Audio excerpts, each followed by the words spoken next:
In this video, we're going to graph the parabola y equals x minus 5 squared minus 1. And we're going to do this by first of all plotting the vertex and then plotting 4 additional points, 2 on each side of the vertex. So you can see written in blue, I have y is equal to x minus h squared plus k.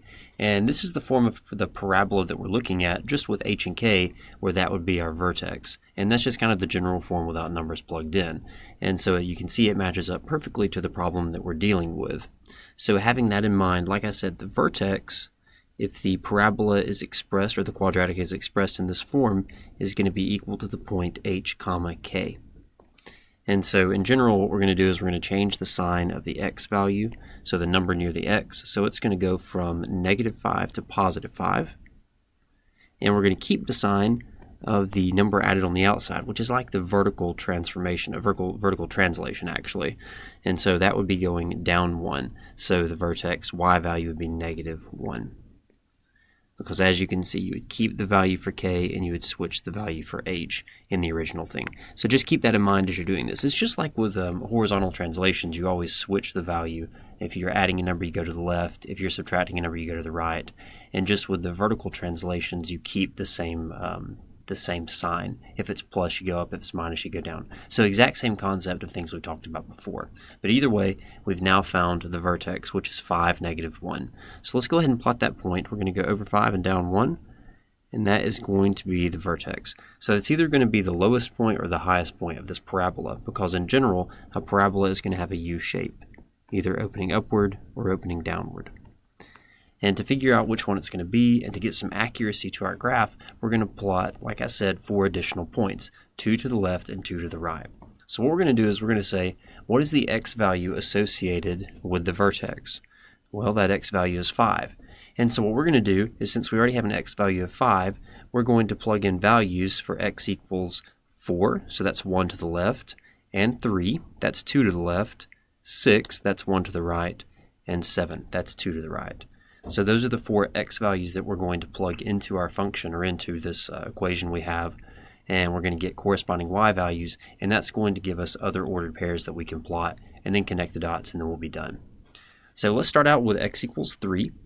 And so for x equals 3, we're just going to put 3 into the original problem, y equals x minus 5 squared minus 1.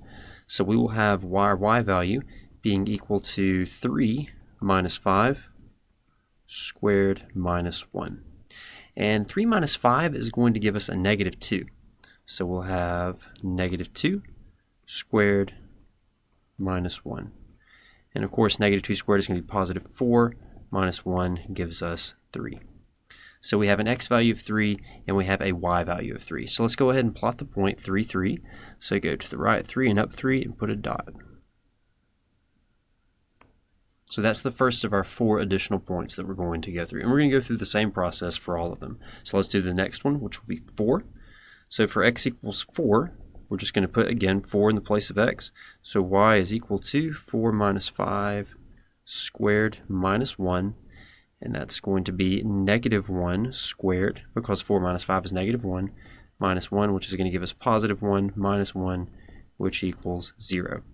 So we're going to plot the point x value 4, y value 0. So we're going to go over 1, 2, 3, 4, and we don't go up or down.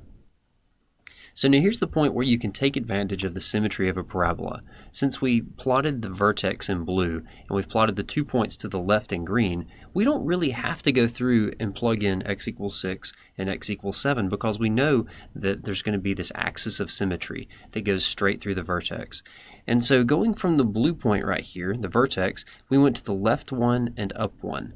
And so we're going to do the same thing on the right hand side. We're going to go to the right 1 and up 1 and put a dot, because there has to be symmetry. So whatever happens to the left is also going to happen to the right. Now, you don't have to rely on this if you don't want to. If this seems kind of shady to you, you can always go through and plug in x equals 6. And if you walk through this mentally with me, if you put 6 in the place of x, we're going to have 6 minus 5 is 1, 1 squared is 1, and 1 minus 1 is also 0. So that's where we get this point from. And the exact same thing with 7. If we plug 7 in the place of x, we get 2. 2 squared is 4. 4 minus 1 gives us 3. So that would give us the point 7, 3, which you can see right there is a mirror image across this axis of symmetry that I'm referring to that runs straight through the vertex. So in general, when you're doing a problem like this and you've already found the vertex and you've already chosen your x values 2 to the left and 2 to the right, all you really have to do is one side or the other and then just do the mirror image. And now we have our vertex and our 4 additional points, so we can connect the dots and get the graph, not equation, the graph of our quadratic or of our parabola.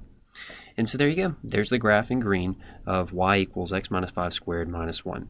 So again, just find your vertex first. Remember to change the x value and keep the sign of the y value for the h and the k. After you've found that, either pick a point and 2 points to the right or to the left, and then just do the same thing, mirror image on the other side.